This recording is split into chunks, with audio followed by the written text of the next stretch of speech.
Hello, welcome to our pep talk.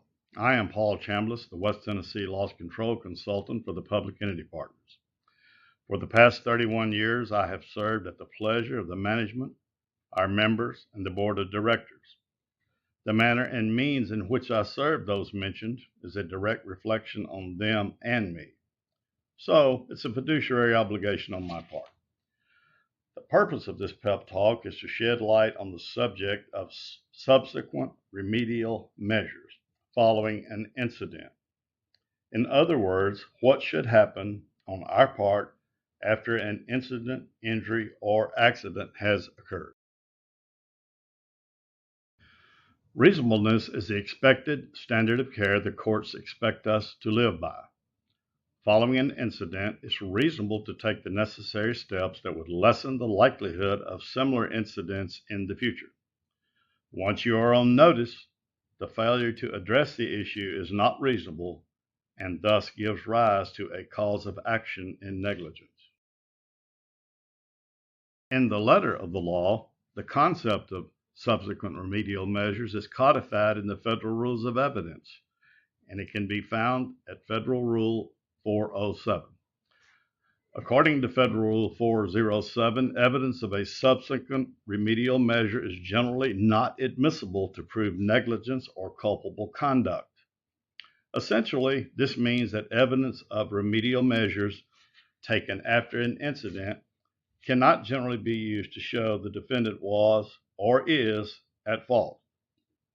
But evidence may be admissible in court to prove ownership, agency, or impeachment of a witness.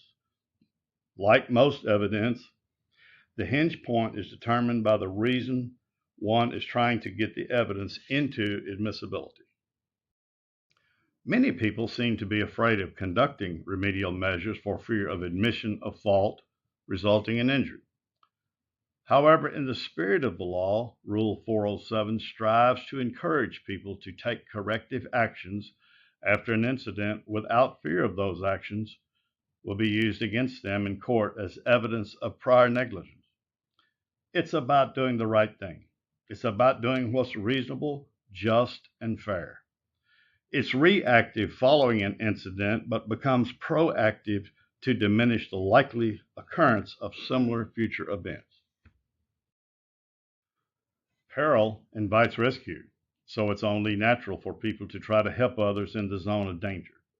The ground for excluding evidence rests on the social policy of taking steps in furtherance of added safety and improving the overall quality of life. In my risk review of our members, I see this rule often in multiple departments, such as workers' compensation. If an employee is injured, the hazard should be repaired before use to prevent future injury. I see this rule in liability very often. For example, potholes, hazardous sidewalks, defective traffic control devices, police operations, property and discrimination claims under Title VII. So, when a Title VII claim occurs, it's reasonable to conduct training on that subject ASAP. In the area of parks, Rule 407 is exceptionally crucial in parks because there is an elevated duty of care owed to children. Plus, we can lose our best defense known as the assumption of risk.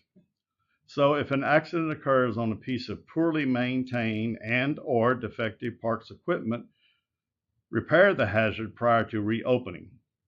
That action on your part will not likely come into evidence against you. The more likely scenario is that failure to address the situation is more likely to come into play against you. And the list goes on and on of scenarios that can come into play invoking Rule 407. In sum, in the final analysis, it's about actions on your part that are just, reasonable, and fundamentally fair without fear of exposing you and or your agency to liability.